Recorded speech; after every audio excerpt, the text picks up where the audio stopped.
عداوت مجھ سے کیوں اتنی، میں تو قرآن کا داعی ہوں، رسول اللہ کا وارث، صحابہ کا سپاہی ہوں۔ بسم اللہ الرحمن الرحیم۔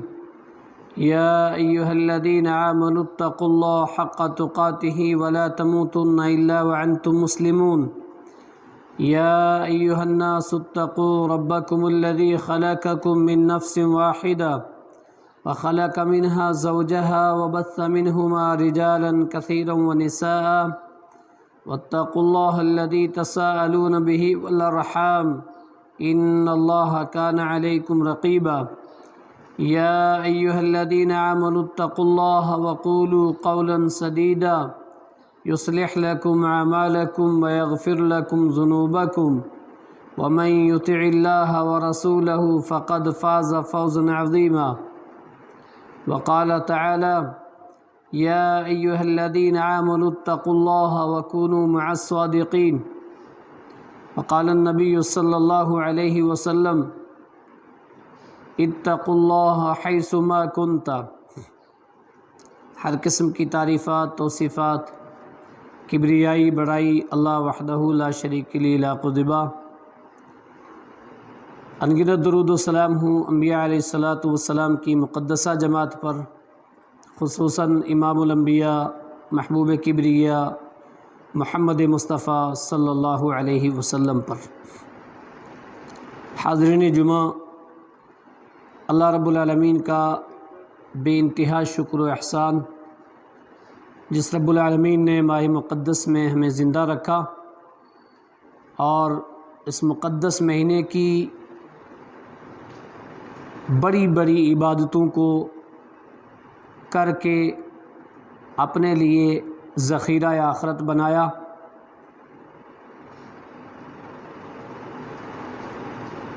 اللہ تعالیٰ نے امت محمدیہ کے لیے رمضان المبارک کا مہینہ ایک ٹریننگ کا مہینہ رکھا ہے، ایک تربیت کا مہینہ رکھا ہے، نیکیوں کے حصول کا، جنت کے حصول کا، جہنم سے آزادی کا مہینہ، اور ایسا مہینہ کہ جس کی ٹریننگ کا اثر سال کے 11 مہینے رہے۔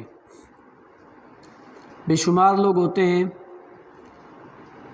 ماہ مقدس میں بہت زیادہ عبادت کرتے ہیں، بہت زیادہ تلاوت قرآن کرتے ہیں، قیام اللیل کرتے ہیں، صدقہ و خیرات کرتے ہیں، لیکن عید کے ہوتے ہی ساری چیزوں میں کمی آ جاتی ہے، جبکہ عید ہوتے ہی صرف فرض روزے جاتے ہیں اور ساری عبادات، ساری چیزیں ویسی رہتی ہیں۔ تو کہیں ایسا نہ ہو کہ لوگ رمضان میں بہت محنت کریں اور 11 مہینے محنت چھوڑ دیں، اور ایک وہ بندہ جو رمضان میں زیادہ محنت تو نہیں کی، ہاں فرض روزے سنت کے مطابق رکھے، قیام اللیل کیا، اس نے کوئی 2 4 10 قرآن تو نہیں پڑھا، لیکن ایک قرآن تو پڑھا کم سے کم، 10 آیتیں تو سمجھا کم سے کم، لیکن سال کے 11 مہینے روزانہ پابندی سے تلاوت کرتا ہے، بھلے تھوڑی کرے، پنجگانہ سنت کے مطابق نماز پڑھتا ہے، چھوٹی بڑی نیکی کرتا رہتا ہے، وہ اس بندے سے آگے نکل جائے گا جو صرف رمضان میں محنت کرتا ہے۔ اللہ کے نبی صلی اللہ علیہ وسلم نے فرمایا، تم عمل میں دوام اختیار کرو، ہمیشگی برتو، ایسا نہ ہو کہ تم 1 مہینے میں جوش و جذبہ دکھاؤ اور سال کے 11 مہینے ٹھنڈے پڑ جاؤ۔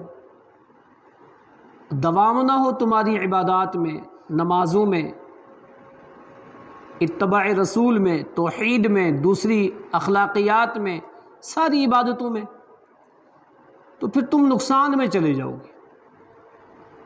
ایک بندہ 1 دن میں اتنی محنت کرتا ہے، ایک مزدور 24 گھنٹے میں اتنی محنت کرتا ہے، 2000 روپے کما لیتا ہے، اور پھر پورے 28 دن بیٹھا رہتا ہے، اور ایک روزانہ اتنا تو نہیں لیکن 100 روپے کا کام روزانہ کرتا ہے، زیادہ کس کے ہوں گے؟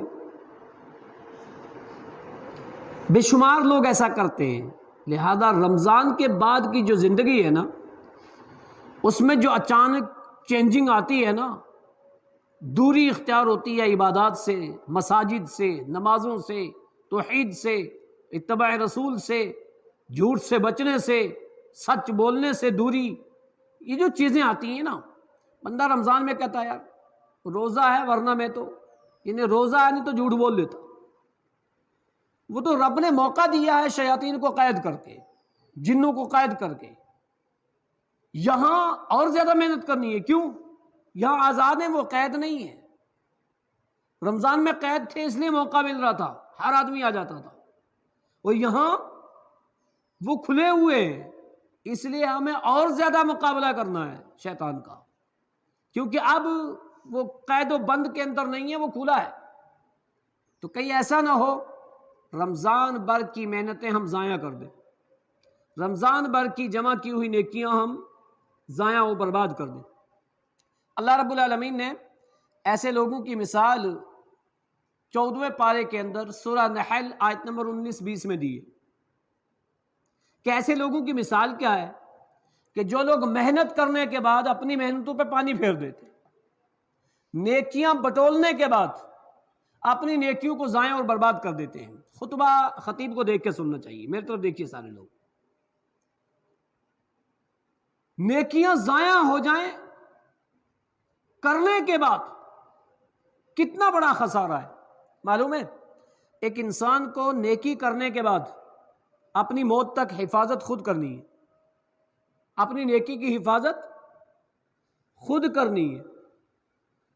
مرنے کے بعد اب تجھے ٹینشن نہیں، تیری نیکی اب ضائع نہیں جائے گی، اب تجھے حفاظت نہیں، اب حفاظت کہیں اور ہوگی۔ لیکن جیتے جی نیکی کرنے کے بعد اپنی نیکی کو برقرار رکھنا کیسے، اس کی حفاظت کیسے کی جائے، خود کرنا ہے اس کو۔ کیوں؟ بے شمار چیزیں ایسی ہوتی ہیں جو وہ خود کرتا ہے اور نیکی ضائع ہو جاتی ہے۔ نیکی کرنے کے بعد شرک کر دیا، کیا کس نے شرک؟ نیکی کس نے کی؟ دونوں عمل خود نے کیے، لیکن ہوا کیا کہ نیکی تو کی، عبادت تو کی، لیکن عبادت کرنے کے بعد خود نے ایک ایسا عمل کر دیا جس کی وجہ سے نیکی برباد ہوگی۔ تو ان چیزوں سے بچنا ضروری ہے کہ جس کی وجہ سے رمضان کی نیکیاں برباد ہو جائیں، جمع پونجی ختم ہو جائے، اس کو سیف رکھنا ہے۔ کیوں؟ وہ ہمیں کل چاہیے، آخرت میں چاہیے، وہ زاد آخرت ہے، وہ آخرت کا توشہ ہے، اور وہ اس کی ضرورت ہمیں میدان محشر میں پل صراط پہ نامہ اعمال لیتے دیتے وقت، اس وقت چاہیے، حساب کتاب کے وقت چاہیے۔ تو آج جیتے جی بندے کو اپنی نیکی کی حفاظت خود کرنی۔ اللہ تعالیٰ نے مثال بیان کی، کہا لوگوں وَلَا تَكُونُوا كَالَّتِي نَقَضَتْ غَزْلَهَا مِن بَعْدِ قُوَّةٍ أَنْكَاثًا، لوگوں تم اس عورت کی طرح نہ ہو جانا۔ کس عورت کی طرح؟ جو عورت بہت محنت سے سوت کو کاٹتی ہے، گلے کا ہار بنتی ہے، وہ دن بھر بڑی محنت سے مالا موتی نہ جانے کون کون سی چیزیں بنا کر کے بڑی محنت سے دن بھر میں بنا، اس نے سوت کو دن بھر میں اس نے بڑی محنت سے کاٹا، اور کاٹنے کے بعد جب رات ہوئی تو کینچی پکڑی تو اس کے کاٹ کر کے ٹکڑے ٹکڑے کر دیے۔ دیکھو اللہ نے مثال بیان کی، کس کے لیے؟ ہم بندوں کو سمجھانے کے لیے۔ وَلَا تَكُونُوا كَالَّتِي نَقَضَتْ غَزْلَهَا مِن بَعْدِ قُوَّةٍ أَنْكَاثًا، میرے بندو تم اس عورت کی طرح مت بن جانا کہ جو عورت اپنی محنت سے کام کرنے کے بعد اپنے کام کو ضائع کر دے۔ محنت کرنے کے بعد، سوت کاٹنے کے بعد، گلے کا ہار بننے کے بعد، اس کے بعد اس کے ٹکڑے ٹکڑے کر دے۔ کتنی محنت کی، اور محنت کرتے ہوئے کتنا وقت لگا، اور نقصان کرتے ہوئے 1 سیکنڈ بھی نہیں لگا، 1 منٹ بھی نہیں لگا، بہت جلدی اس کا نقصان کر دیا۔ اور کتنا زیادہ افسوس ہوگا کہ اتنی محنت کی اور محنت کرنے کے بعد اس کو ختم کر دیا۔ تو کہیں ایسا نہ ہو کہ ہم رمضان المبارک کے مقدس مہینے میں محنت کرنے کے بعد، نیکیاں بٹولنے کے بعد میں ایسے کام کر لیں کہ جن سے ہماری وہ جمع پونجیاں ختم ہو جائیں۔ حدیثیں آپ نے رمضان کے خطبوں میں سنی ہوگی نا، کہ ہر افطار کے وقت 29-30 دن اللہ تعالیٰ جہنم سے لوگوں کو آزاد کرتا ہے۔ کتنے لوگوں نے آزادی لے لی اللہ جانتا ہے، کس کے عمل جہنم کے مطابق تھے، رمضان پایا، محنت کی، وہ جہنم سے آزاد ہو گیا۔ 10 رمضان کو، 20 کو، 25 کو، 2 کو، 4 کو، جتنا عمل اور نیکی تھی اسی اعتبار سے، جتنا زیادہ گناہ تھا اسی اعتبار سے دیر میں آزاد ہوا۔ آزادی لے لی، جہنم سے آزاد ہو گئے، نیکیاں زیادہ ہو گئی، گناہ کم ہو گئے۔ لیکن جیسا رمضان ختم ہوا تو ہماری پٹڑی پھر پیچھے کی طرف جانے لگی، نمازیں چھوٹنے لگیں، اتباع رسول میں کمیاں آنے لگیں، قرآن سے دوری اختیار ہونے لگی، احادیث سے دوری اختیار ہونے لگی، نیکیوں سے دوری ہونے لگی، انفاق فی سبیل اللہ سے دوری ہونے لگی۔ آہستہ آہستہ کیا ہوگا؟ کدھر جائے گا بندہ؟ پھنستا کیا؟ پتہ چلا سال کے 11 مہینے آتے آتے وہ تو 3 مہینے کے اندر ہی پھنس گیا، پھر جہنم کا مستحق ہو گیا۔ اب پھر جتنے گناہ کرتے جائے گا پھر کیا کرے گا؟ پھر پتہ ہے اس کو کہ اس کو رمضان ملے گا؟ نہیں معلوم اس کو دوبارہ ملے گا یا نہیں ملے گا۔ اس لیے اس بات کا خاص خیال رکھنا چاہیے، ایک صائمین کو، ایک اس بندے اور بندی کو جس نے ماہ مقدس کا پورا مہینہ پایا اور اس میں انتھک محنتیں کی، محنتیں کرنے کے بعد رمضان جانے کے بعد اس میں کمی نہیں آنی چاہیے۔ اللہ رب العالمین نے ایک اور تحفہ دیا۔ کیا تحفہ دیا؟ دیکھو، سال بھر اللہ تعالیٰ جیسے کسی کو جہنم کے کنارے سے کھینچ رہا ہو، 4 پارے کے دوسرے صفحے میں ہے نا کہ اللہ تعالیٰ تمہیں بچا رہا ہے جہنم سے۔ کیا دے دیا؟ ایک اور تحفہ دے دیا۔ کسی بھی عبادت کو مکمل پورا اس کا بدلہ دینے کے لیے کوئی دوسری عبادت اللہ نے اس کے لیے فرض نہیں کی، لیکن روزے کے لیے ایک اور عبادت فرض کر دی۔ کون سا؟ صدقۃ الفطر۔ یہ نفل ہے لیکن دیکھو اس کو فرض کیا ہے۔ مکمل بدلہ دینے کے لیے، نماز کا مکمل بدلے کے لیے جو کمی، کوتاہی، سستی رہ جائے وہ کس میں پوری ہوگی؟ نفل میں پوری ہوگی۔ اور یہاں روزے کے لیے جو کمی رہ جائے اس کے لیے کیا ہے؟ صدقۃ الفطر ہے، اور اس کو فرض کیا ہے، پورا مکمل بدلہ لے لیا۔ اس کے بعد ایک اور دوسرا تحفہ دیا۔ کیا؟ عید کے بعد شوال کے 6 روزے، 6 روزے رکھ لو گے، ایک نیکی 10 گنا، اور رمضان کی نیکی، رمضان کے روزے کا بدلہ اللہ کہہ رہا میں جانتا ہوں، کوئی جانتا ہی نہیں۔ تو رمضان کا جو روزہ ہے اس کی نیکی اور شوال کے جو 6 روزے ہیں ان کی نیکی، 10 گنا ایک نیکی کو بڑھاؤ، پورے سال کے روزے ہیں، پورے سال کے۔ رمضان کے 6، شوال کے 6 روزے رکھ لو۔ یہ جو ماہ چل رہا ہے نا مہینہ شوال کا، اس کے 6 روزے پورے مہینے میں کبھی بھی رکھ لو، صرف پہلی تاریخ کو رکھنا حرام ہے، عید کے دن۔ اس کے بعد چاہے مسلسل رکھو، وقفے سے رکھو، 6 روزے رکھنے۔ کچھ لوگوں نے کتابوں میں لکھا ہے عند ابی حنیفہ مکروہ ہے، نہ جانے یہ کون سی منطق ہے، سمجھ میں نہیں آتی۔ اللہ کے نبی فضیلت بتائیں کہ وہ شوال کے 6 روزے رکھنے سے سال بھر کے روزوں کے برابر ثواب۔ پتہ نہیں کون سی منطق ہے کہ عند ابی حنیفہ مکروہ ہے، وہ میری سمجھ میں بھی نہیں آیا۔ جن لوگوں نے لکھا ہے وہ وہی جانے، ان کا عمل جانے۔ لیکن ہے کیا ہے کہ رمضان کے 6 روزے رکھو گے تو سال بھر کے روزوں کے برابر ثواب ملے گا۔ اب ہم اپنا محاسبہ کرتے ہیں، رمضان کے روزے گئے، پوچھو اپنے دلوں سے، 10-11 تاریخ گئیں، کم و بیش کس نے رکھے، کس نے نہیں رکھے، کس کا ارادہ ہے آنے والے 19-20 دن میں رکھنے کا، کس نے کتنے سالہ زندگی ہوئی ہے شوال کے 6 روزے رکھے، اس سے پہلے کبھی؟ پتا ہے کتنے سارے لوگ ایسے نکل آئیں گے جنہوں نے زندگی میں رکھا ہی نہیں کبھی۔ یہ کیا وجہ ہو گئی؟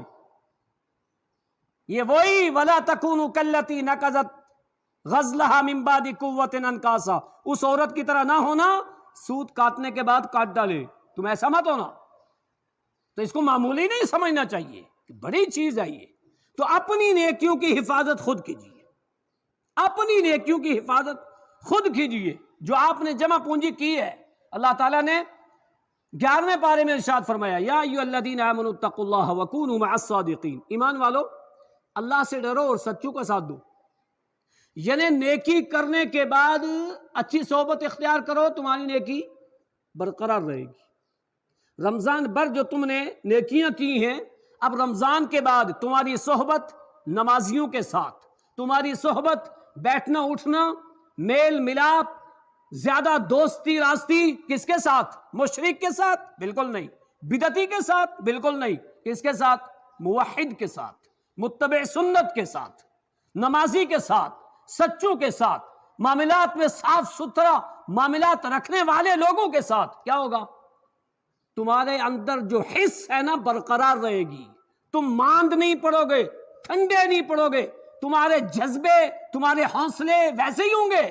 لیکن جب تم صحبت غلط اختیار کرو گے تو پھر نماز کی قدر و منزلت، اتباع رسول کی قدر و منزلت، توحید کی قدر و منزلت تمہارے دل میں کچھ نہیں ہوگی.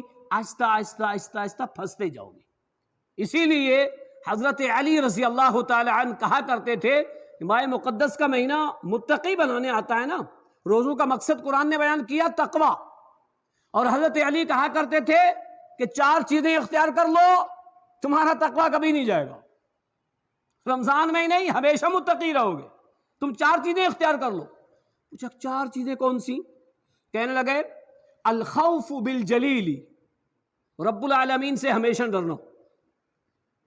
الخوف بالجلیل، رب العالمین کا ڈر رمضان اور غیر رمضان، ہمیشہ دن رات ہمیشہ جہاں کہیں بھی ہو اللہ سے ڈرتے رہو. جب یہ چیز ہوگی ڈر آئے گا تو تقوی آئے گا. اس لیے کیا کرو؟ اللہ کا ڈر ہمیشہ رکھو، تم ہمیشہ متقی رہو گے. دوسری چیز والعمل بالتنزیل، ہمیشہ عمل قرآن کے مطابق حدیث کے مطابق کرو. والعمل بالتنزیل، عمل قرآن و حدیث کے مطابق کرو تو متقی رہو گے. پتہ کیا چلا؟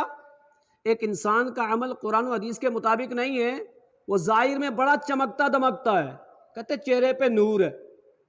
وہ نور وہ تمہاری نظروں میں دھوکے کا نور ہے، کیونکہ قرآن و حدیث کے مطابق عمل کیے بغیر کوئی متقی نہیں بن سکتا. وہ چھچندر کے سر میں چمیلی کا تیل ہے، وہ دھوکا ہے. کیونکہ قرآن و حدیث کے مطابق جو عمل نہ کرے وہ کبھی بھی متقی نہیں بن سکتا. بدعتی کبھی متقی نہیں ہو سکتا، مشرک کبھی متقی نہیں ہو سکتا. والعمل بالتنزیل، تنزیل نازل شدہ احکام کے مطابق عمل کر لو متقی بن جاؤ گے. نازل شدہ احکام کون سے؟ یا قرآن ہے یا حدیث ہے، کا ان کے مطابق عمل کر لو ہمیشہ تقوی. 2 تیسری چیز والاستعداد لیوم الرحیل، کوچ کرنے والے دن کے لیے تیاری کرو. کوچ کرنے والا دن، رخصتی کا دن کون سا ہے؟ کہتے جنازہ تیار ہو گیا، وہ ہے کوچ کرنے کا دن. اب جس انسان کے دل میں رمضان اور غیر رمضان میں کوچ کرنے والے دن کی تیاری ہوگی، متقی ہوگا یا نہیں ہوگا؟ اور ہمیں کوچ کرنے کے دن کی تیاری کب آتی ہے؟ دل میں بیمار پڑ گیا، کوئی سخت بیمار ہو گیا جی، اب اس کو ٹینشن لگتی ہے کہیں ایسا نہ ہو میری موت ہو جائے، ایکسیڈنٹ ہو گیا کہیں ایسا نہ ہو میری موت ہو جائے. جبکہ ضروری نہیں ہے کہ آپ حادثہ ہوگا تب موت آئے گی، بیمار ہوگے تب موت آئے گی. نہیں، اچھے خاصوں کی موت بھی آتی ہے، بغیر بیماری کے موت بھی آتی ہیں. تو کہا والاستعداد لیوم الرحیل، کوچ کرنے والے دن کی تیاری کرتے رہو، ہمیشہ اس کی تیاری میں رہو. یہ ہے تقوی. چوتھی چیز کیا بیان کی؟ والقناعۃ بالقلیل، جو تمہیں حلال روزی ملی ہے بھلے تھوڑی ہی ہو اس پہ قناعت کرو، اس کے اوپر ناجائز روزیوں کی طرف مت بھاگو، حرام روزیوں کی طرف مت بھاگو، رشوتوں کی طرف مت بھاگو. ناجائز کمائی کی طرف مت بھاگو، اس قلیل روزی پر جو تمہیں حلال ملی ہے لیکن تھوڑی ہے، جو اس پہ خوش رہو، یہ ہے تقوی۔ دیکھو نا 4 چیزیں کیا پیاری بیان کی ہے۔ واللہ اس رمضان کے تقوی کو برقرار رکھنا ہے تو یہ 4 چیزیں سال کے 11 مہینے رکھو۔ رمضان کی نیکیوں کو برقرار رکھنا ہے تو یہ 4 چیزیں سال کے 11 مہینے یاد رکھو، انشاءاللہ نیکی بھی برقرار رہے گی اور متقی بھی ہمیشہ رہیں گے۔ آج سب سے بڑی چیز کیا ہے؟ سب سے بڑی پریشانی کیا ہے؟ ہم کسی بھی چیز کا سد باب نہیں دیکھتے، یہ چیز کیسے ختم ہوگی، آخر یہ چیز آئی تو کیوں آئی، ایسا ہوا تو کیوں ہوا۔ دنیا کے معاملات میں سب دیکھ لیں گے، گاڑی خراب ہوئی، یار کیوں خراب ہوئی، وہ کیوں کی طرف بھاگے گا، کیوں ہوئی اس کا ریزن پکڑے گا، اچھا یہ ریزن ہے۔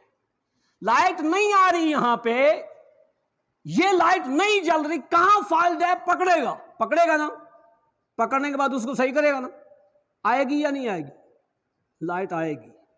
جہاں فالٹ ہے اس فالٹ کو پکڑنے کے بعد اس کو درست کرے گا تو لائٹ آ جائے گی کسی بھی چیز میں۔ ہم مسلمانوں کا سب سے بڑا المیہ، سب سے بڑی پریشانی یہ ہے کہ ہم فالٹ کو نہیں پکڑتے اور ویسے ہی اوپر سے مرہم پٹی لگاتے رہتے ہیں۔ اب سوچتے ہیں ہاں کچھ کر رہے ہیں، کچھ ہو رہا ہے، اس میں نقصانات بھی ہوں، اس میں قحط سالیاں بھی ہوں، اس میں مصیبتیں بھی آئیں، بے شمار چیزیں آئیں تو نہیں سمجھتے یار ایسا کیوں ہوا، کیا وجہ ہے۔ وہ صحابہ معمولی سی بات پہ فوراً محاسبہ کر لیتے، کیا ہوا، کہیں ہم سے کوئی کوتاہی ہوگی، کہیں ہم سے ایسا ہو گیا۔ یہ جو حدیث میں بیان کرنے جا رہا ہوں اس کو آپ حرز جاں بناؤ، اس کو آپ ہمیشہ یاد رکھنا۔ کیوں؟ اس لیے کہ اللہ کے نبی صلی اللہ علیہ وسلم نے جب اپنے صحابہ کو یہ گنائی تھی اور پناہ مانگی تھی کہ میرے صحابہ میں پناہ چاہتا ہوں کہ یہ 5 عذاب اللہ کے تمہارے اوپر آئیں۔ جب لوگ یہ جرائم کریں گے، یہ گناہ کریں گے تو اللہ کا اس کے الٹ میں یہ عذاب آئے گا، میں پناہ چاہتا ہوں کہ تم وہ زمانہ نہ پاؤ۔ سنن ابن ماجہ کی حدیث نمبر 4019، اسلام 360 ہو یا حدیث کی کتاب ہو تو نکال کے دیکھنا، لیکن میں سمجھتا ہوں کہ اس حدیث کا جیسے وہ بچوں کے لیے فروٹس نیم، ویجیٹیبلس نیم یاد کرانے کے لیے ہم گھروں میں رکھتے ہیں نا چارٹ، یہ حدیث چارٹ بنا لو، چارٹ۔ اور ہاں ایسے لوگ بھی ہیں روئے زمین کے اندر کہ جب وہ یہ چیزیں سنتے ہیں نا، یہ جذبے ہیں ان کے اندر، وہ چارٹ بناتے ہیں، وہ یاد کرتے ہیں، سناتے ہیں۔ ہمارا نہ جانے کب حس جاگے گا، کب بیدار ہوں گے، کب سچ اور جھوٹ کا فرق کریں گے، کب ایمان اور کفر کا فرق کریں گے، سنت اور بدعت کا فرق کریں گے، صحیح اور غلط کا فرق کریں گے، صحیح بھی صحیح، غلط بھی صحیح۔ ہمارے ہاں جو ہے سب صحیح، بلکہ بہت سارے صحیح غلط اور بہت سارے غلط صحیح۔ کیوں؟ چلنے دو، ٹھیک ہے، یہ صحیح ہے، اچھا لگتا ہے۔ حدیث سنو پہلے، حدیث کیا ہے؟ اللہ کے نبی صلی اللہ علیہ وسلم نے صحابہ سے کہا میرے صحابہ، خمس اذا ابتلیتم بہن لم یدرکوا بہن واعوذ باللہ لم یدرکوا بہن۔ 5 چیزیں ایسی ہیں، 5 گناہ ایسے ہیں، 5 جرائم ایسے ہیں کہ جب تم میں سے، میری امت کے لوگوں میں سے لوگ ان کو کریں گے نا تو ان کی وجہ سے مختلف عذاب اللہ کے آئیں گے، مختلف آزمائشیں آئیں گی، پریشانیاں آئیں گی۔ کس وجہ سے؟ اس وجہ سے جو کریں گے تب۔ میں پناہ چاہتا ہوں تم اس زمانے کو نہ پاؤ۔ اللہ کے نبی نے کس کے بارے میں کہا؟ صحابہ کے بارے میں، کہ تم وہ زمانہ نہ پاؤ، تمہارے اندر ایسے حالات نہ آئیں کہ تم وہ جرائم کرو تو اللہ کے یہ عذاب آئیں، میں پناہ چاہتا ہوں۔ واہ کیا محبت تھی انصار سے، صحابہ سے، اللہ کے نبی کو، مہاجرین سے کتنی محبت تھی کہ تم وہ زمانہ نہ پاؤ۔ لیکن ایک تڑپ تھی صحابہ کی، اللہ کے نبی بتا تو دیجیے، ہو سکتا ہے ہم میں سے کوئی زمانہ پا لے تو ہمیں یاد تو ہونی چاہیے، ہمیں پتہ تو ہونی چاہیے کہ یہ چیز کریں گے تو یہ عذاب آئے گا، تاکہ ہم وہ نہ کریں، اللہ کے عذاب سے بچیں۔ اللہ کے نبی صلی اللہ علیہ وسلم نے پہلی چیز گنائی، صرف یہ ایک حدیث بیان کروں گا، بات ختم کروں گا، سننا غور سے۔ حاجی عبدالحمید صاحب غور سے سننا بات کو۔ اللہ کے نبی صلی اللہ علیہ وسلم نے کیا فرمایا؟ خمسن اذا ابتلیتم بہن، 5 چیزیں تم ان میں آزمائے جاؤ گے، اذا ابتلیتم بہن، آزمائش میں ڈالے جاؤ گے۔ صحابہ نے کہا بتاؤ، تو اللہ کے نبی نے کیا فرمایا؟ پہلی چیز، لم تظہر الفاحشۃ فی قوم قط الا یعلنوا بها الا فشا فیہم الطاعون والاوجاع التي لم تکن مضت من قبلہم۔ پہلی چیز، جب کسی قوم کے اندر فحاشی آ جائے گی، زنا آ جائے گا، زنا کے قریب کرنے والے آلات آ جائیں گے، اور زنا میں مبتلا ہوگی کوئی قوم، جس ملک کے اندر زنا جیسے جرائم ہوں گے، جس بستی کے اندر، جس قریہ کے اندر، جس گاؤں کے اندر، جس سٹی کے اندر زنا جیسے جرائم ہوں گے، تو کیا ہوگا؟ 2 سزائیں آئیں گی، دو سزائیں۔ اچھا، اب ہم دیکھتے ہیں کون سا ملک ہے جس میں سب سے زیادہ زنا کی واردات ہوتی ہوں؟ سب نکل آتا ہے سامنے۔ کس اسٹیٹ میں ہوتی ہیں؟ سب نکل آتا ہے۔ اور آج اس دور کے اندر، خاص طور سے موبائل کی ٹیکنالوجی کے دور کے اندر، یہ چیزیں بہت آسان ہیں۔ اگر حقیقی زنا نہیں تو کان کا زنا ہو رہا ہے، آنکھ کا زنا ہو رہا ہے، دل و دماغ کا زنا ہو رہا ہے۔ شرمگاہ تو یصدق او یکذب، حدیث نے کہا تصدیق کرتی ہے یا تکذیب کرتی ہے۔ گناہ تو یہ بھی ہے، یہ سارے گناہ ہو رہے ہیں، سب چیزیں ہو رہی ہیں۔ اللہ کے نبی نے کیا فرمایا تھا کہ جب یہ فحاشی یہ عام ہو جائے گی تو 2 چیزیں آئیں گی۔ پہلی چیز کیا آئے گی؟ تمہارے اندر طاعون آ جائے گی، طاعون بیماری۔ اب کرونا وائرس کیوں آیا؟ نئی ریزن ڈھونڈتے، لوگ ڈھونڈتے ہوں گے تو سائنسی ٹیکنالوجی سے ڈھونڈ رہے ہوں گے، ہو سکتا ہے وہ بھی کوئی ہو، لیکن امام الانبیاء کی بات غلط کبھی نہیں ہو سکتی، کیونکہ اس کے بعد کا جو دوسرا جملہ ہے نا، والاوجاع التی، ایسی بیماری لم تکن مضت من قبلہم، اس سے پہلے وہ کبھی نہیں آئی۔ کرونا آیا اس سے پہلی بار آیا، اس وجہ سے آیا۔ کتنی زیادہ ہمارا جوان طبقہ دیکھ لو، یونیورسٹیوں کا حال دیکھ لو، کالجز کا حال دیکھ لو، کمبائن لڑکے اور لڑکیوں کا حالت دیکھ لو، بے پردگی کا حالت دیکھ لو۔ امام الانبیاء نے کہا جب یہ فحاشی عام ہو جائے گی، محرم اور غیر محرم کے بعد کے تعلق سے کوئی وہ نہیں رہے گا، بندہ جس سے پردہ ہے اس سے بھی ویسی بات، جس سے نہیں پردہ اس سے بھی ویسی بات، خواتین ویسی۔ کہا جب یہ زنا کے جرائم، یہ زنا کے قریب کرنے والے آلات عام ہو جائیں گے، زنا عام ہو جائے گا، تو کیا ہوگا؟ اللہ کی طرف سے قحط سالی آئے گی، اور ایسی بیماری آئے گی کہ جس بیماری کا اس سے پہلے نام بھی نہیں تھا۔ تو یہ کرونا وائرس اسی لیے آیا، سنن ابن ماجہ کی حدیث نمبر 4019۔ لہذا کیا کرنا چاہیے؟ اپنے آپ کو بچانا چاہیے، اپنی اولاد کو بچانا چاہیے، اپنی سوسائٹی کو بچانا چاہیے۔ یہ جرائم ہوں گے تو اللہ کے عذاب آئے گا۔ اور اللہ کے نبی صلی اللہ علیہ وسلم کی ایک دوسری حدیث کہ جب اذا ظہر الزنا والربا فی قریۃ فقد احلوا من عذاب اللہ، کہ جب کسی گاؤں کے اندر زنا اور سود عام ہوتا ہے نا، تو وہ بستی والے لوگ اللہ کے عذاب کو اپنے لیے حلال قرار دیتے ہیں۔ اب ان کے لیے عذاب کے لیے کوئی دیری نہیں ہے۔ تو معلوم یہ ہوا کہ ایسی بیماریاں، ایسی قحط سالیاں، ایسی بیماریاں جو اس سے پہلے نہیں ہیں، وہ اس وجہ سے بھی کہ یہ جرائم آج دنیا میں عام ہو گئے ہیں۔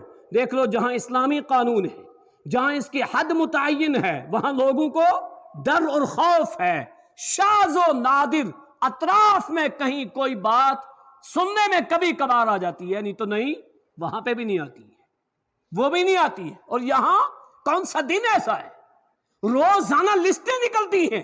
آج کتنے جرائم ایسے آئے ہندوستان میں، کتنے جرائم ایسے آئے پاکستان میں، کتنے جرائم امریکہ میں ایسے آئے، کتنے جرائم فلاں جگہ ایسے آئے، سب لسٹیں نکلتی ہیں بھائی۔ تو اللہ کا عذاب نہیں آئے گا تو کیا ہوگا؟ بیماریاں نہیں آئیں گی تو کیا ہوگا؟ لہذا آؤ اس چیز سے خود بھی بچاؤ، دوسروں کو بھی بچاؤ، پہلی چیز۔ دوسری، وَلَمْ يَنْقُصُ الْمِكْيَالَ وَالْمِيزَانَ جب کوئی قوم ناپ تول میں کمی کرتی ہے، چاہے ناپ تول کسی اوزار سے ہو، کسی برتن سے ہو، تولنے والی چیز ہو، یا جو میٹر سے کپڑا ناپتے ہوں وہ ہو، یا زمین کی پیمائش ہو، کوئی بھی چیز ہو، کسی بھی طریقے سے وہ کنچی مار لے، سامنے والا سمجھ نہ سکے کہ کتنی زمین ناپی ہے، سامنے والا سمجھ نہ سکے اس نے کپڑا کتنا ناپا ہے. کیا کرتے ہیں؟ ٹائٹ کر کے ناپتے ہیں. کچھ کپڑے ایسے ہوتے ہیں جو کھچ جاتے ہیں، جب کھچے گا تو کھینچ کر کے ناپیں گے تو کیا ہوگا؟ ظاہر سی بات ہے اس میں فائدہ ہونا ہے اس کا.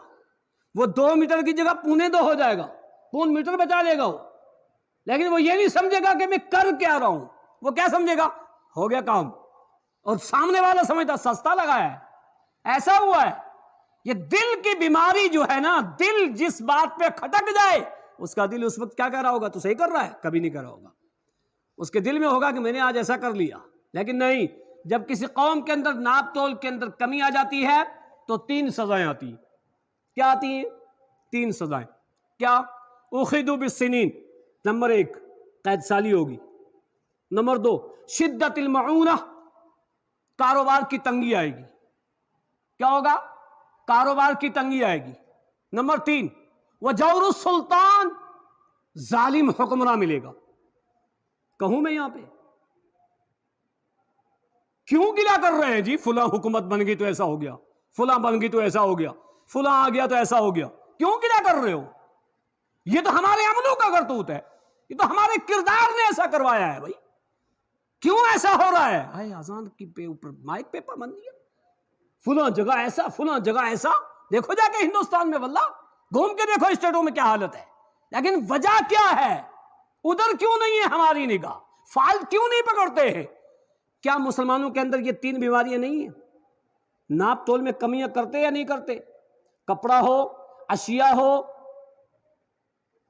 کریانہ کی دکان ہو، کوئی بھی چیز ہو، کتنے کنچی مارتے ہیں. تو کیا ہوتا ہے؟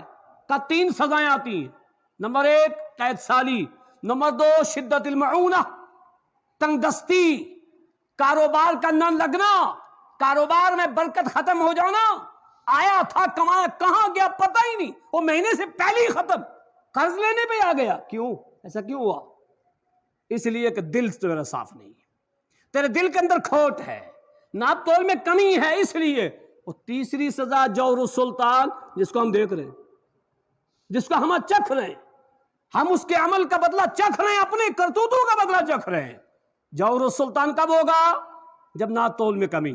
ظالم حکمراں کب آئے گا؟ جب ناپ تول میں کمی ہوگی. تو ہے یا نہیں ہے؟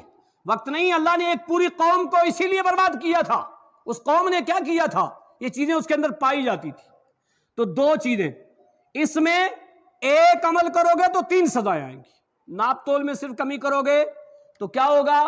قید سالی آئے گی 1، تنگ دستیاں ہوں گی 2، ظالم حکمراں مسلط ہوگا 3. 2 باتیں. تیسری بات وَلَمْ يَمْنَعُوا زَكَاةَ أَمْوَالِهِمْ، جب اپنے مالوں کی صحیح زکوٰۃ نہیں نکالو گے. اللہ سنا ہوگا آپ نے کبھی زکوٰۃ کے تعلق سے، نہیں تو انشاءاللہ سنیں گے آپ کہ زکوٰۃ کے تعلق سے جو ہمارا کنسپٹ ہے نا، زکوٰۃ دینے والوں کا اور زکوٰۃ لینے والوں کا بڑا عجیب ہے. بے شمار لوگوں نے رمضان میں کٹ بناتے ہیں، کٹ 10 کلو چینی، اتنا چاول، اتنا آٹا بنا کر کے دے دی، اور کیا کہتے ہیں؟ وہ زکوٰۃ میں. ہم نے فلاں جگہ 100 روپے دیا تھا، وہ زکوٰۃ میں. فلاں جگہ 500 روپے دیا تھا، وہ زکوٰۃ میں. ایسا تھوڑا ہوتا ہے. زکوٰۃ میں اس کو مالک بنایا جاتا ہے. آپ چاول چینی دے کر کے مالک بنا رہے ہو یا مجبور کر رہے ہو اس کو؟ یہ کٹیں زکوٰۃ نہیں ہوتی. جو لوگ بنا کر کے ایسا کرتے ہیں، زکوٰۃ میں اس کو مالک بنایا جاتا ہے. تو صحیح زکوٰۃ نکالو بھائی. اور صحیح زکوٰۃ جب کسی ملک میں نکالیں گے لوگ اور وہ صحیح جگہ اس کا استعمال ہوگا، غربتیں بھی ختم ہوں گی. دین، حق دین، سچا دین، منزل من اللہ دین، جو آسمان سے نازل ہویا ہوا ہے، اس دین کی بات کرتا ہوں میں. یہ روئے زمین کا بنایا ہوا دین نہیں، ہاتھوں سے لکھا ہوا دین نہیں، خود بنائے ہوئے قانون شریعت نہیں. قانون شریعت وہ وصینا، جس کی اللہ نے وصیت کی ہے. وہ اوحا الی ابراہیم و موسیٰ و عیسیٰ، اللہ نے کہا یہ تو وہ وحی ہے جو موسیٰ پہ، ابراہیم پہ، عیسیٰ پہ، نوح پہ ہوئی تھی. میں اس کی تمہیں شرع لکم من الدین، میں نے تمہارے لیے وہ دین مشروع کیا ہے جو آدم سے، نوح سے، ابراہیم سے، موسیٰ سے، امام الانبیاء تک آیا ہے۔ اس دین کے ماننے والے، اس دین کی ترقی ہوگی جب صحیح زکوٰۃ ہوگی، اور جب زکوٰۃ کا صحیح استعمال نہیں ہوگا تو اللہ نے کیا فرمایا؟ سزا کیا ہوگی؟ زکوٰۃ صحیح نہیں نکالیں گے سزا کیا ہوگی؟ کہا منعوا من القطر، منع القطر من السماء، آسمان سے میں بارش روک لوں گا۔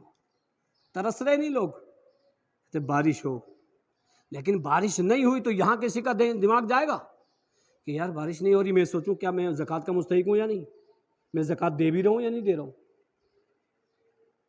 فالت کو پکڑنا پڑے گا نا، وہاں کوئی نہیں پکڑے گا۔ تو کہا منع القطر من السماء، آسمان سے اللہ بارش کے قطرے روک لے گا۔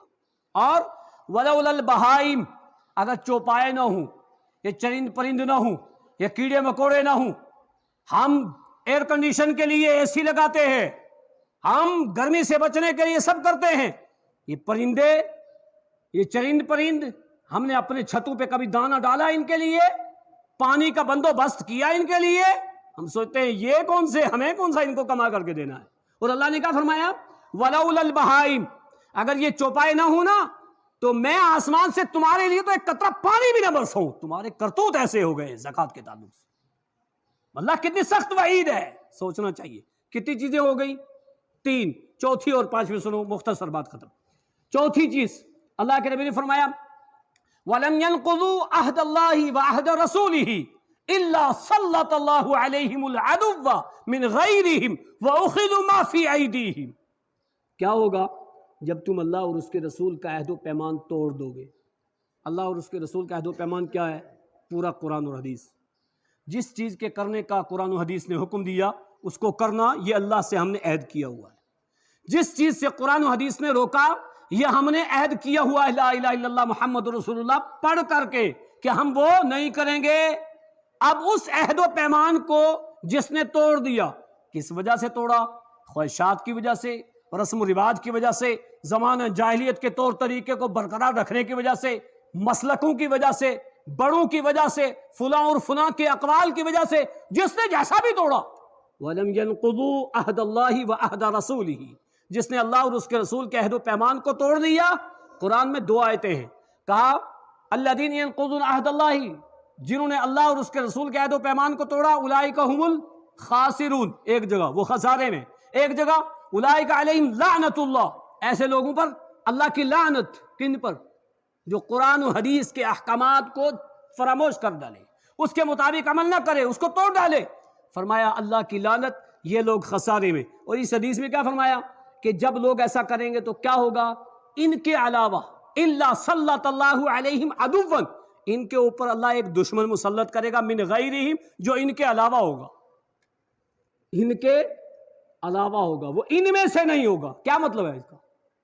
وہ قرآن و حدیث کا ماننے والا نہیں ہوگا، وہ مسلمان نہیں ہوگا، وہ الگ ہوگا، دشمن اللہ مسلط کرے گا، من غیرہم، ان کے علاوہ ہوگا، ان میں سے نہیں ہوگا۔ کیا کرے گا؟ اخذوا ما فی ایدیہم، ان کے ہاتھوں میں جو کچھ ہے وہ ریمانڈ کنٹرول اپنے ہاتھ میں لے لے گا۔ ہے آج یا نہیں ہے؟ نہیں ہے؟ دیکھ لو، محاسبہ کر لو، اور ٹیکنالوجی کا دور ہے، سب چیک کر لو۔ یہ آج کیوں ہوا ہے؟ یہ اس لیے ہوا ہم نے قرآن اور حدیث کو چھوڑا ہوا ہے، ہم نے اللہ اور اس کے رسول سے عہد و پیمان کرنے کے بعد اس کو توڑ دیا ہے، اس وجہ سے ایسا ہوا ہے۔ ہم اس عہد و پیمان کو برقرار رکھیں۔ اللہ نے وعدہ کیا انتم الاعلون ان کنتم مومنین، تم ہی سربلند رہو گے جب تک تم حقیقی مومن رہو گے۔ حقیقی مومنانہ صفت تم سے چھوٹیں گی، سربلندیاں بھی چھوٹیں گی۔ کیوں چھوٹی ہیں سربلندیاں؟ اللہ اور اس کے رسول سے عہد و پیمان توڑنے کی وجہ سے، قرآن و حدیث کی نافرمانی کی وجہ سے، قرآن و حدیث کو فالو نہ کرنے کی وجہ سے۔ یہ صاف ستھری حدیث، اور اس حدیث کو ہمیشہ یاد رکھو، یہ ہمیشہ کام آئے گی۔ اور اس پرفتن دور کے اندر جہاں فتنے بہت زیادہ ہوں، اس حدیث کو ہمیشہ یاد رکھنا۔ اور آنے والا جو دور ہے، آنے والا جو دور ہے وہ اس سے بھی زیادہ خراب ہے۔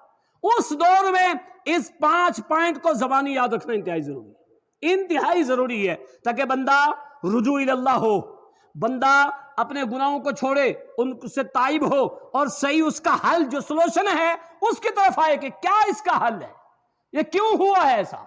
فرمایا جب ایسا ہوگا تو تمہارے علاوہ تمہارا دشمن تمہارے اوپر مسلط کر دیا جائے گا، اور جو کچھ تمہارے ہاتھوں میں ہے اس کو وہ لے لے گا۔ لے لیا، آج لے لیا ہے، آج یہ بات ثابت ہو چکی ہے۔ اس حدیث کی بات جو نبی نے اس وقت کہی تھی، صحابہ سے کہا تھا میں تمہارے بارے میں تو پناہ چاہتا ہوں، تم اس زمانے کو نہ پاؤ، وہ زمانہ آج ہم نے دیکھ لیا ہے، وہ یہاں ہو چکا ہے۔ تو کہتے ہیں اتنا نہیں ہونا چاہیے، اتنا سخت نہیں ہونا چاہیے، اتنا سخت نہیں بولنا چاہیے۔ واللہ قرآن حدیث یہی سخت ہے، سخت ہے۔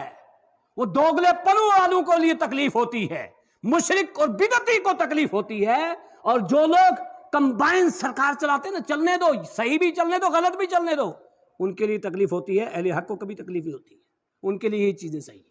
آخری پوائنٹ، پانچواں، اللہ کے نبی نے کیا فرمایا؟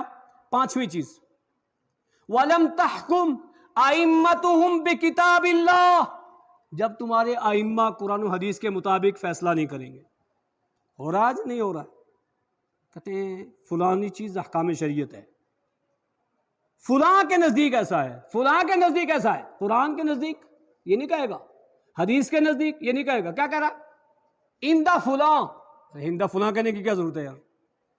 اندہ رسول اللہ کو تو بات ختم ہے، قرآن کے مطابق کہو تو بات ختم، حدیث کے مطابق کہو تو بات ختم، یہ کہنے کی کیا ضرورت پڑی؟ اندہ فلاں، اندہ فلاں، کیا ضرورت پڑی؟ وَلَمْ تَحْكُمْ أَئِمَّتُهُمْ بِكِتَابِ اللَّهِ، جب تمہارے حکمراں، جب تمہارے بڑے، جب تمہارے امام، جب تمہارے مفتی اور مولوی قرآن و حدیث کے مطابق فیصلہ نہیں کریں گے، وَيَتَخَيَّرُوا مِمَّا أَنزَلَ اللَّهُ، اور اس کو اختیار نہیں کریں گے جس کو اللہ نے نازل کیا ہے، إِلَّا بَأْسَهُمْ بَيْنَهُمْ شَدِيدٌ، تمہارے درمیان اختلاف آئے گا، تم فرقوں میں بٹو گے، تم مسلکوں میں بٹو گے، تم نفرتوں پالو گے۔ ہے نفرتیں یا نہیں ہیں؟ کتنی نفرتیں ہیں؟ نفرتیں اپنوں کو اپنوں سے نفرت، ایک کلمے کو ایک کلمہ کو سے نفرت کیوں ہوئی؟ پوچھو نا کیوں ہوئی؟ کیوں وہ یہ دیکھتا ہے ہاں یہ فلاں مسلک کا ہے، ہاں یہ فلاں کا، کیوں دیکھتا ہے؟ کلمہ تو وہ بھی پڑھتا ہے، یہ بھی پڑھتا ہے، قرآن تو وہ بھی پڑھتا ہے، یہ بھی پڑھتا ہے، اللہ کو وہ بھی مانتا ہے، یہ بھی مانتا ہے، نبی کو وہ بھی مانتا ہے، یہ بھی مانتا ہے۔ کیوں ہوا ایسا؟ وجہ کیا تھی؟ فالٹ کہاں ہے؟ اس کو کیوں نہیں پکڑتے؟ فال نبی نے بیان کیا کیا ہے؟ قرآن و حدیث کے مطابق فیصلہ نہ کرنے کی وجہ سے ایسا ہے۔ اگر وہ بھی اور یہ بھی دونوں قرآن و حدیث کے مطابق فیصلہ کریں، فالٹ ختم ہوگا یا نہیں ہوگا؟ دونوں ایک منچ پہ بیٹھیں گے یا نہیں بیٹھیں گے؟ دونوں راضی ہوں گے یا نہیں ہوں گے؟ لیکن کب؟ جب یہ چیز ہوگی وَيَتَخَيَّرُوا مِمَّا أَنزَلَ اللَّهُ، اور اس کو اختیار کرے گا جس کو اللہ نے نازل کیا ہے۔ جب ایسا ہوگا تو اتحاد ہوگا، اور جب قرآن و حدیث کے مطابق فیصلے نہیں ہوں گے، اللہ کے نازل کردہ احکامات کو اختیار نہیں کریں گے، اختلاف ہوگا۔ ہوا یا نہیں ہوا؟ صحابہ کے دور میں کیوں نہیں ہوا؟ یہ چیز تھی نہیں تھی، اس لیے نہیں ہوا۔ یہ فالٹ تھا نہیں تھا، اس لیے نہیں ہوا۔ اور یہاں یہ سارے فالٹ آئے اس لیے اختلاف ہوا، اور یہاں نتیجہ کیا ہے؟ کسی نے کہا تھکان کی چادر اوڑھ کے سو گیا ہے بستر پہ، اور اپنی قبر مقرر میں لیٹ گیا۔ زندگی بھر آدمی بندہ سے دور رہتا ہے، جب مرتا ہے تو اسی کے پاس میں چلا جاتا ہے، نہیں جاتا۔ دونوں بھائی آپس میں بات نہیں کرتے، دفناتے کہاں ہیں؟ اس کے پاس میں دفنا دیتے ہیں لے کے۔ اور یہاں ایسی دوریاں کہا جو تمہارے درمیان اختلاف ہیں، اس کی واحد وجہ کیا ہے؟ قرآن و حدیث کو فالو نہ کرنا، قرآن و حدیث کے مطابق احکامات صادر نہ فرمانا، قرآن و حدیث کے مطابق فتویٰ نہ دینا، اس لیے ایسا ہوتا ہے۔ پتہ کیا چلا؟ ہمیں ہر فتویٰ، ہر مسئلہ اس کے پیچھے ریزن دینا چاہیے، دلیل دینی چاہیے، ایسا ہے اس وجہ سے، یہ دلیل، یہ آیت، یہ حدیث۔ تو جب ہم قرآن و حدیث کے مطابق فیصلے نہیں کریں گے، اللہ کے نازل کردہ کو اختیار نہیں کریں گے، تو اللہ نے کیا کہا؟ کہ تمہارے درمیان اللہ کی طرف سے کیا ہوگا؟ اختلاف آ جائے گا، اور وہ اختلاف آ چکا۔ یہ 5 پوائنٹ سنن ابن ماجہ کی حدیث نمبر 40-19 ہے، آپ نکال کر کے دیکھو، 5 کے 5 آج موجود ہیں۔ وہ بیماریاں بھی موجود ہیں، اور کس وجہ سے ہیں وہ بھی موجود ہیں۔ اب وہ کیسے ختم ہوگی وہ بھی موجود ہے۔ کیسے ختم ہوگی؟ آپ قرآن و حدیث کے مطابق فیصلے کرنے لگ جاؤ، اللہ کے نازل کردہ کو اختیار کر لو، اختلاف ختم ہوگا، نہیں تو کبھی بھی ختم نہیں ہوگا۔ آپ اللہ اور اس کے رسول کے عہد و پیمان کو نہ توڑو، اس کو برقرار رکھو، سچے مومن بن جاؤ، کوئی غیر تمہارے اوپر کبھی بھی دشمن بن کر کے مسلط نہیں ہوگا۔ ریزن بھی ہے، اس کی کات بھی ہے۔ کرنا کیا ہے؟ ہم سب نے صرف سننا اور انسنا نہیں کرنا ہے، اپنا محاسبہ کرنے کے بعد ہمیں ان چیزوں کو اصلاح میں لانا ہے۔ اللہ تعالیٰ مجھے اور آپ سب کو رمضان المبارک کی نیکی کو برقرار رکھنے کی توفیق عطا فرمائے، اور جو حالات بن رہے ہیں، کیوں بن رہے ہیں، اس وجہ سے میں نے یہ حدیث سنائی، اس حدیث کو سمجھنے، اس پر عمل کرنے کی توفیق عطا فرمائے۔